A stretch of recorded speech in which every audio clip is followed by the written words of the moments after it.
Hello friends, welcome back to my channel. আজকে আমরা এই ভিডিওর মাধ্যমে দেখে নেব 100 দিনের কাজের টাকা দেবে রাজ্য সরকার। 21শে ফেব্রুয়ারি 2024 তারিখে কিন্তু এই টাকা দেওয়ার ডেট করা হয়েছে। কারা টাকা পাবে, কারা টাকা পাবে না, জব কার্ডের টাকা সত্যি কি আপনারা 21 তারিখে আপনাদের অ্যাকাউন্টে পাবেন কিনা, যদি পান তাহলে কি কি নিয়ম আপনাদের মানতে হবে, অ্যাকাউন্ট নাম্বার কার থাকতে হবে, সমস্তটাই কিন্তু আজকে আমরা এই ভিডিওর মাধ্যমে দেখে নেব। তো আপনিও যদি এই জব কার্ড আপনার কাছে থেকে থাকে সেক্ষেত্রে আপনারা অবশ্যই ভিডিওটাতে কিন্তু প্রথম থেকে শেষ পর্যন্ত থাকবেন এবং দেখে নেবেন যে এই সব জিনিসগুলো যদি আপনার থাকে তাহলে আপনি কিন্তু আগামী 21শে ফেব্রুয়ারি 2024-এ আপনার যে জব কার্ডের টাকা বা 100 দিনের যে টাকা সেটা কিন্তু আপনার অ্যাকাউন্টে পেয়ে যাবেন। তো এখানে আপনারা দেখতে পাচ্ছেন, আপনাদের সামনে একটা আমি আর্টিকেল খুলে রেখেছি যেখানে পরিষ্কারভাবে কিন্তু বলা হয়েছে 100 দিনের কাজ প্রকল্পে অনিয়ম ও চুরির অভিযোগে রাজ্য জুড়ে তল্লাশি কিন্তু শুরু করে দিয়েছে এনফোর্সমেন্ট ডিরেক্টর যে রয়েছে তিনি।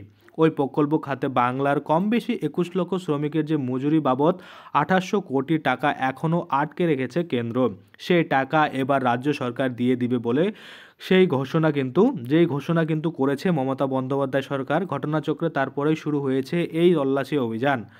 এমন পরিস্থিতিতে শ্রমিকদের বকেয়া টাকা মেটানোর ব্যাপারে খুব সতর্ক হয়ে গেল নবান্ন।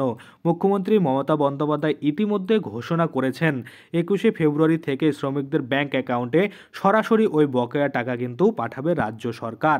সূত্রের খবর, ওই টাকা পাঠানোর ব্যাপারে এসওপি তথা স্ট্যান্ডার্ড অপারেটিং প্রসিডিওর সেটা কিন্তু তৈরি করেছে গ্রাম পঞ্চায়েত দপ্তর। সব জেলার শাসক বিডিও ও গ্রাম পঞ্চায়েতকে ওই এসওপি যেটা রয়েছে সেটা পাঠানো হয়েছে। তাতে বলা হয়েছে শ্রমিকদের বকেয়া মজুরি মেটানোর ক্ষেত্রে 16 আনা স্বচ্ছতা রাখতে হবে। ব্লক ডেভেলপমেন্ট অফিসারদের প্রথমে খতিয়ে দেখতে হবে প্রকৃতপক্ষে কাদের টাকা বকেয়া রয়েছে, যাদের টাকা বকেয়া রয়েছে তাদের জব কার্ড রয়েছে কিনা, নাকি বাতিল হয়ে গেছে, প্রত্যেকটি শ্রমিকের নামের পাশে তার ব্যাংক অ্যাকাউন্ট নম্বর রয়েছে কিনা দেখতে হবে, সেই অ্যাকাউন্ট অ্যাক্টিভ না হোল্ড হয়ে রয়েছে সেটাও কিন্তু খতিয়ে দেখতে হবে।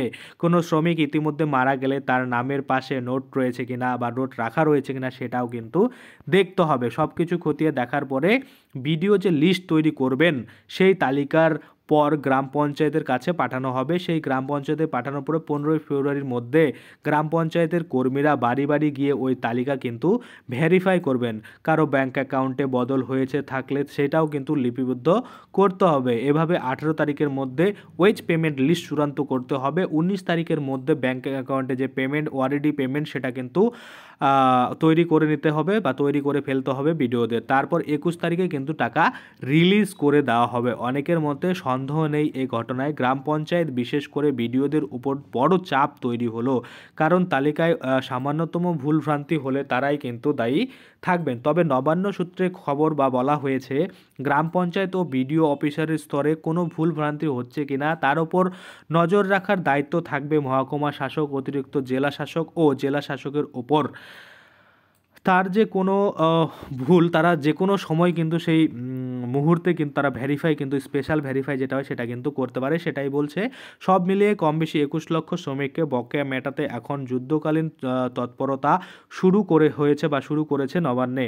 জেলা শাসকদের নিয়ে ইতিমধ্যে একবার ওরিয়েন্টেড যে মিটিং সেটা কিন্তু করেছে গ্রাম পঞ্চায়েত সচিব। বুধবার জেলা শাসকেরা সমস্ত বিডিও ও গ্রাম পঞ্চায়েত ও অন্যান্য কর্মীদের নিয়ে কিন্তু মিটিং আরও করবেন এবং 8 তারিখ থেকে খসড়া মজুরি তালিকা কিন্তু তৈরি করে ফেলবে। অর্থাৎ 7 তারিখে এই যে মিটিং সেটা হলো এবং 8 তারিখ থেকেই কিন্তু এই যে তারিখের থেকে কিন্তু খসড়া মজুরি যেটা হয় সেটা কিন্তু তৈরি করে দিবে এবং তারপর থেকেই কিন্তু আপনারা এই যে 100 দিনের টাকা সেটা কিন্তু পেতে শুরু করবেন।